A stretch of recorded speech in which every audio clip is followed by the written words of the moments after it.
Years ago, there was a guy who was labeled as the best dunker in high school basketball, and this wasn't just a label, he actually was. So, what happened to him?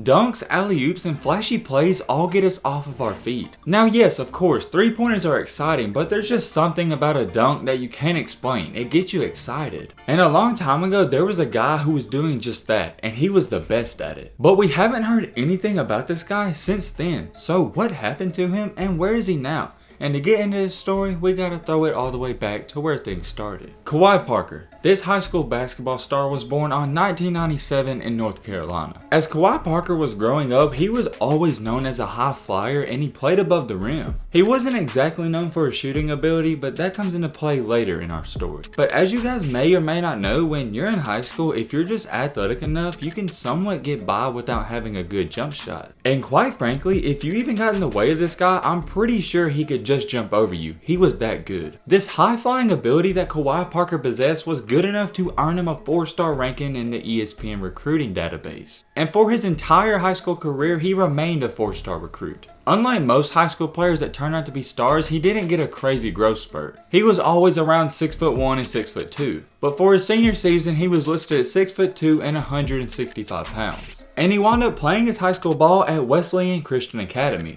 And this was a really good high school basketball team at the time. He even paired up with Harry Giles. If y'all don't know who Harry Giles is, he's in the NBA right now and he's having a pretty decent career, but he's in the NBA, so in high school, you know he dominated. Kwe Parker wasn't really putting up crazy numbers. He was only averaging around 15 points and 16 points a game, but he was still doing good and looking like a 4-star recruit. And his high school team was actually ranked in the top 25 in the country all throughout the year, so they were stacked. So 15 per game doesn't sound like a lot, but when you're sharing the ball with other great players and everyone on your team scoring, 15 is a pretty good amount of points. With Kwe Parker being a very talented 4-star recruit, he had college options from everyone. But ultimately, in 2015, he wound up deciding to sign with Tennessee. At the time, this actually really seemed like a great fit for him. If he would have went to a Duke, Kentucky, or a big program like that, he probably wouldn't have played right away. But going to Tennessee, he was probably going to be the main guy and get all of the shine. And at that point in time, things were looking great for him and they couldn't get any better. However, this is where our story takes a crazy turn.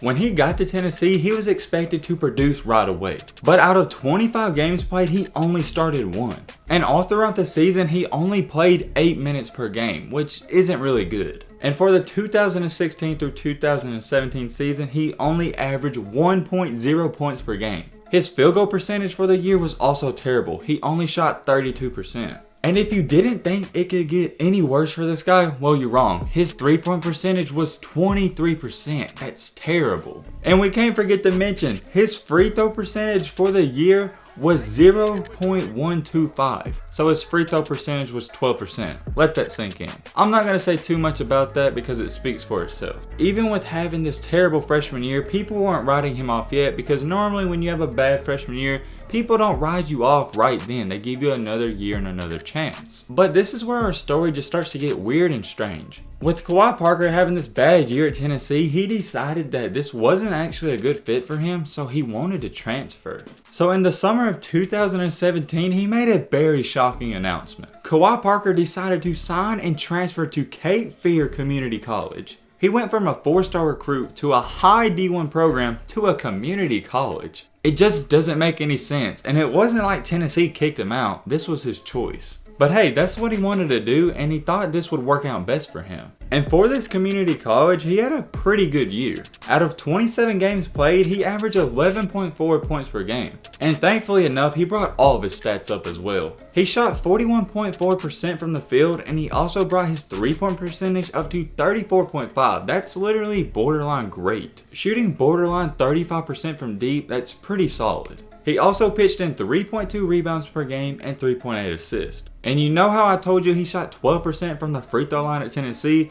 Well, this year at the community college, he brought that all the way up to 78%. So all in all, I wouldn't say he had a great year, but he had a good year. But once again, our story just continues to get even more weirder. After this solid year at community college, he decided to transfer once again. And a lot of Division I programs still wanted this guy because keep in mind, he was a 4-star recruit with a lot of athletic ability. So his potential is basically sky high. If you can get a jump shot on this kid, just imagine what he could do. So with all that being said, he decided to sign with North Carolina A&T. And he wound up posting this on Instagram. First off, I would like to thank the Lord for giving me another opportunity to play the sport I love dearest. I would also like to thank my family, friends, and coaches for pushing me and encouraging me to be the player I am today. With that being said, I'd like to announce that I will continue in my academic and basketball career at North Carolina A&T State University. And if you guys don't remember, like I told you at the very beginning of the video, he's from North Carolina. So this actually seemed like an even better fit than Tennessee. And it really almost seemed like a better situation for him. Going into Tennessee, he was a 4-star recruit with videos all over YouTube with millions of views, and he just had a lot of hype and a lot of expectations. And I know I say this in most of my videos, but it's so true.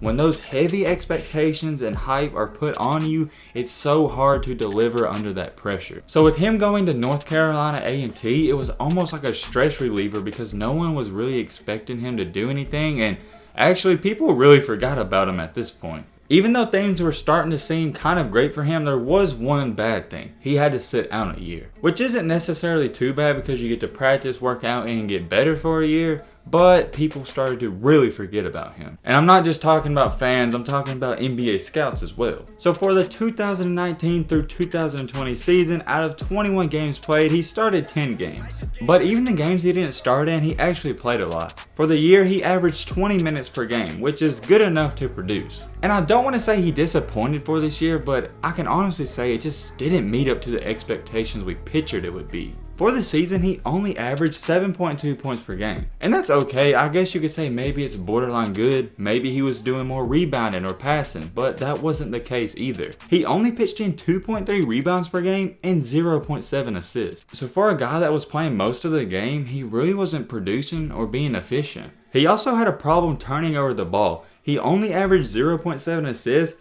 but he almost averaged 2 turnovers per game. So that was a big problem as well. However, we do have some good takeaways from this year. His field goal percentage was a very solid 53% for the year. And if you don't think that was good, listen to this. His 3-point percentage for the year was 38.8%. But once again, he struggled from the free throw line, only shooting 59.5%. So overall for the year, in my analysis, is that he just had an okay year. But for a guy who can fly as high as he can and jump as high as he can and do all the dunks that he can, he just has not lived up to his expectations so far. And I really think it's safe to say that he never will. I really do hope he continues to work hard and maybe he can eventually put it all together and have a great season next year. Because we've seen it with Ja Morant. All it takes is one good year and you can get drafted in the top 10. And I'm not saying this guy's Ja Morant, but he can fly like him. So hey, if he puts it all together, he may shock us all. Kwe Parker went from a 4-star recruit, the best dunker in high school basketball, to a Division I program, to community college, then back to a Division I program. This guy has had a roller coaster of a basketball career. And so far, he's somewhat been a disappointment. But can he put it all together and show everyone that the hype he was receiving in high school, it wasn't just hype, he's that good? But hey man, with all this being said, that's about gonna wrap up this video. I hope you guys enjoyed. I hope you guys learned something. If you are new to the channel, what are you doing? Hit that subscribe button and leave a like for more. And as always, let's be great. I'm out, y'all. Peace.